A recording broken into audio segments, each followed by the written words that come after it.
नेपालका दलहरू सहमतिमा पुग्न नसकेर एमसिसीको भविष्यबारे विभिन्न अड्कलबाजी भइरहेका बेला यसको एक भाग अमेरिका र छिमेकी मुलुक चीन दोहोरीमा उत्रिएका छन्। चीनिया विदेश मन्त्रालयले नियमित पत्रकार सम्मेलनमा बलजफ्ती एमसिसी लाद्न खोजेको आरोप अमेरिकामाथि लगाएको छ भने लगभग एकै समयमा नेपाल स्थित अमेरिकी दूतावासले एक वक्तव्य जारी गर्दै हिंसा भड्काउने किसिमका विचार स्वीकार्य हुँदैन भनेको छ। एमसिसीको पक्ष र विपक्षमा राजनीतिक ध्रुवीकरण बढिरहेका बेला दुवै शक्ति राष्ट्रले फरक माध्यमबाट अस्वाभाविक चासो र सक्रियता देखाएका छन्। अमेरिकी सहयोग सम्झौता एमसिसी बारे नेपालमा विकसित राजनीतिक घटनाक्रमप्रति चीनले आक्रामक टिप्पणी गरेको छ। उसले नेपालमा एमसिसी पारित गराउन अमेरिकाले धम्कीपूर्ण कूटनीति गरेको आरोप लगाउँदै त्यो सह्य नहुने भनेको छ। चीनिया विदेश मन्त्रालयका प्रवक्ता वाङ बिन वेनबिनले शुक्रबार नियमित पत्रकार सम्मेलनमा चीन दबावपूर्ण कूटनीति र नेपालको सार्वभौमिकता एवं हितलाई हानि पुर्याउने खालका गतिविधिको विरोधमा रहेको बताए।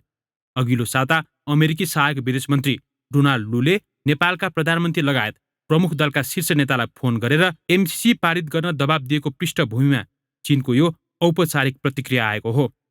चीनिया विदेश मन्त्रालयका प्रवक्ताले भनेका छन्, चीन नेपाललाई सहयोग गर्न, नेपालको आर्थिक विकास र जीविकोपार्जनमा योगदान दिन अन्तर्राष्ट्रिय समुदायलाई स्वागत गर्छ। तर यसले नेपाली जनताको इच्छालाई पूर्ण रूपमा सम्मान गर्नुपर्छ र कुनै राजनीतिक शर्त जोडिनु हुँदैन। हामी धम्कीपूर्ण कूटनीति तथा नेपालको सार्वभौमिकता र हितलाई हानि पुर्याउने गतिविधिको विरोधमा छौँ।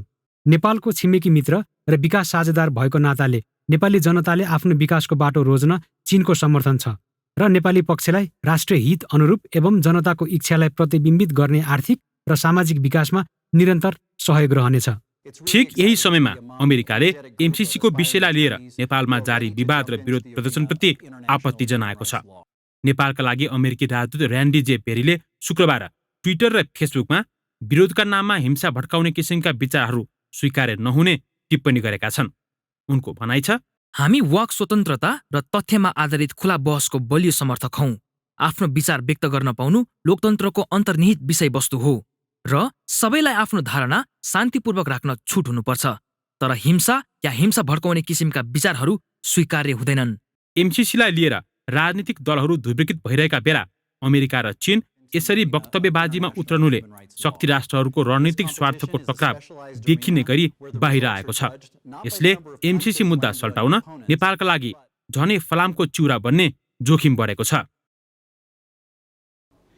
चीनले नेपाल र अमेरिका बीचको अनुदान सम्झौताका बारेमा दिएको टिप्पणीको अर्थ के हो र एमसिसी बारे चीनको चिन्ता के हो भनेर हामीले सोधेका छौँ चीनको सिचुवान विश्वविद्यालयको दक्षिण एसियाली अध्ययन केन्द्रका नेपाल मामिला विज्ञ गाओ ल्याङसँग।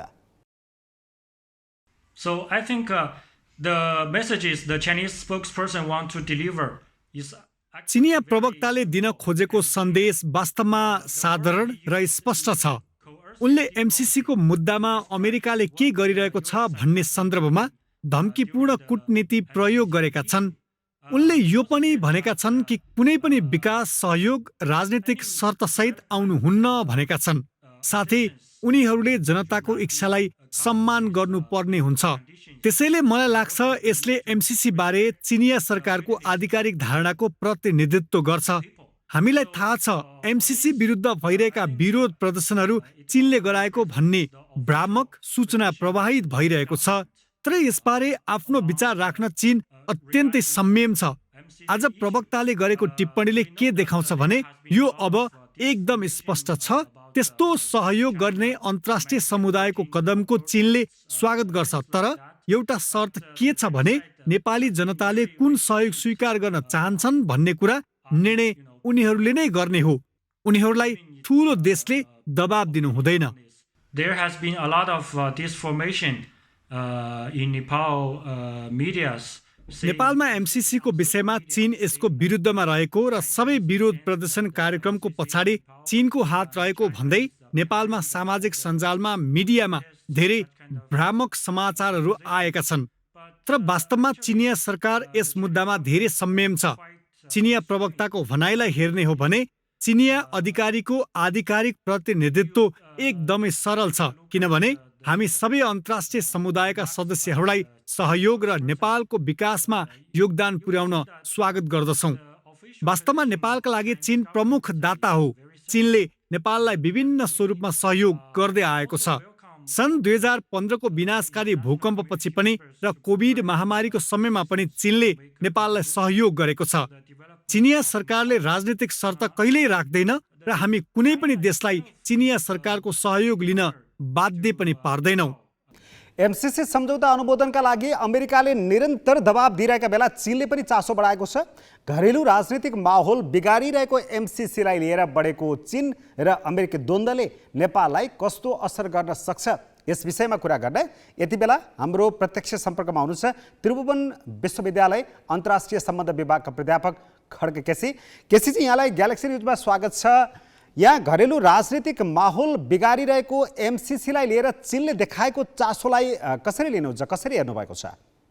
मलाई चाहिँ यो खास गरी विश्व राजनीतिमा जुन दुईटा यथास्थितिको शक्तिशाली अमेरिका र उदाउँदो चीनको चाहिँ रणनीतिक प्रतिद्वन्दिताको एउटा चाहिँ प्रयोगशाला बन्ने हो कि हाम्रो मुलुक भन्ने एउटा आशंका चाहिँ मलाई यी घटनाक्रमहरूले चाहिँ प्रस्ट्याउँदै गएको र सङ्केत गरेको अनुभूति भइरहेछ।